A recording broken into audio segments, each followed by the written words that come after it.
हमारे चैनल हिंदी है हम में आप सभी का स्वागत है। एक फूल की चाह इस कविता में हमने पिछले वीडियो भाग 1 में अभी तक पढ़ा कि सुखिया जो बच्ची है वह महामारी से ग्रस्त हो जाती है और एक दिन अपने पिता के सामने इच्छा रखती है कि उसे देवी माँ के प्रसाद का एक फूल चाहिए। उसकी हालत दिन ब दिन बिगड़ती जा रही है, जिसे देखकर उसका पिता अत्यंत चिंतित और दुखी है। अब आगे पढ़ते हैं। देख रहा था जो सुस्थिर हो, नहीं बैठती थी क्षण भर, हाय वही चुपचाप पड़ी थी, अटल शांति सी धारण कर। सुनना वही चाहता था मैं, उसे स्वयं ही उकसा कर, मुझको देवी के प्रसाद का एक फूल ही डोला कर।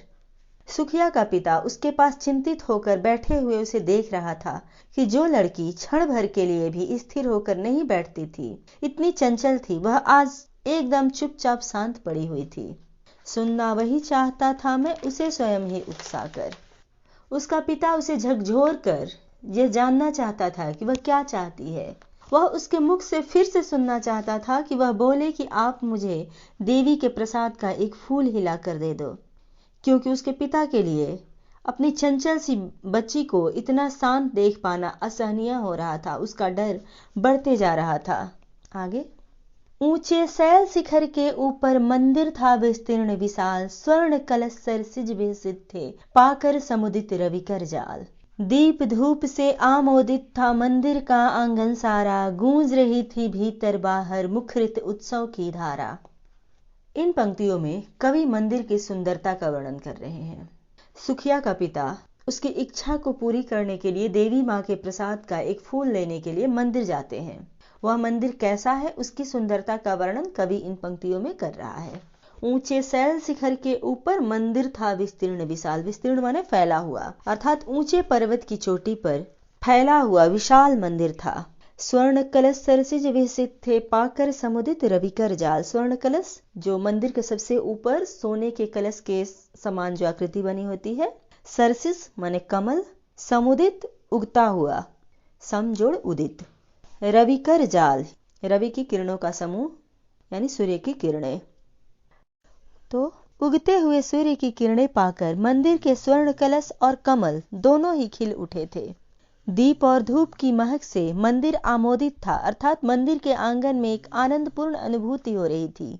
मंदिर के बाहर और भीतर हर जगह ऐसे गूंज रहा था जैसे वहां कोई उत्सव हो। भक्त वृंद मृदु मधुर कंठ से गाते थे सभक्ति मूद में, पतित तारिणी पाप हारिणी माता तेरी जय जय जय। पतित तारिणी तेरी जय जय मेरे मुख से भी निकला, बिना बढ़े ही मैं आगे को जाने किस बल से ढिकला।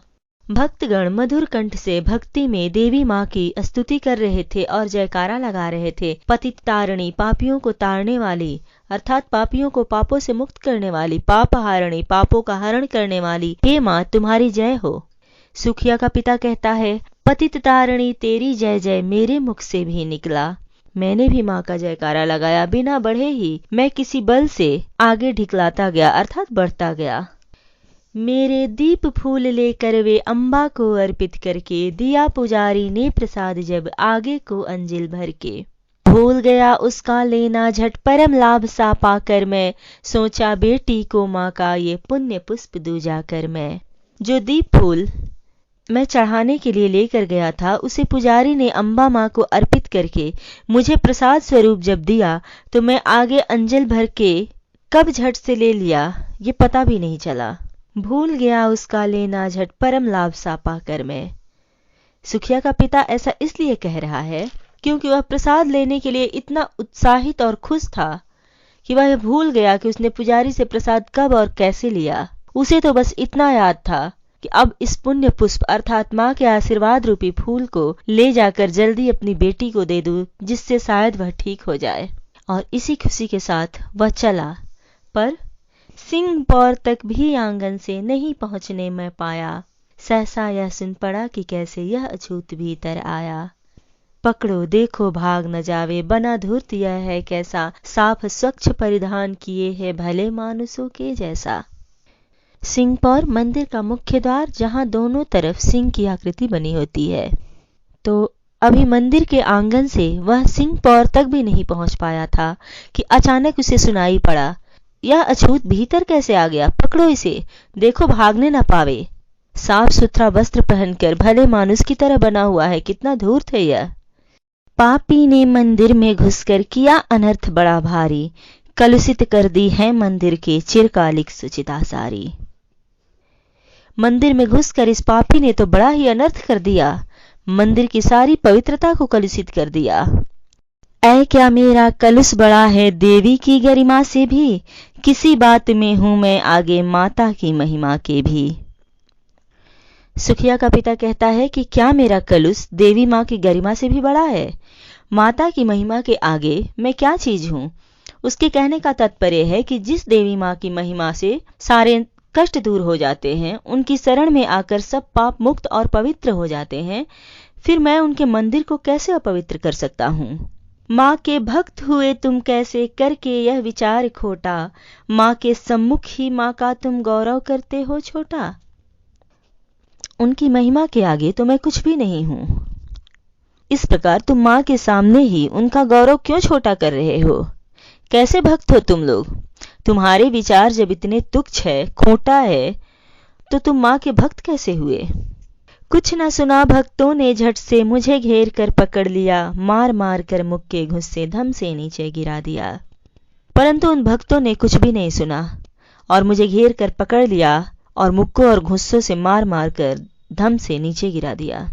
मेरे हाथों से प्रसाद भी बिखर गया, हाँ सबका सब, हाय अभागी बेटी तुझ तक कैसे पहुंच सके यह अब।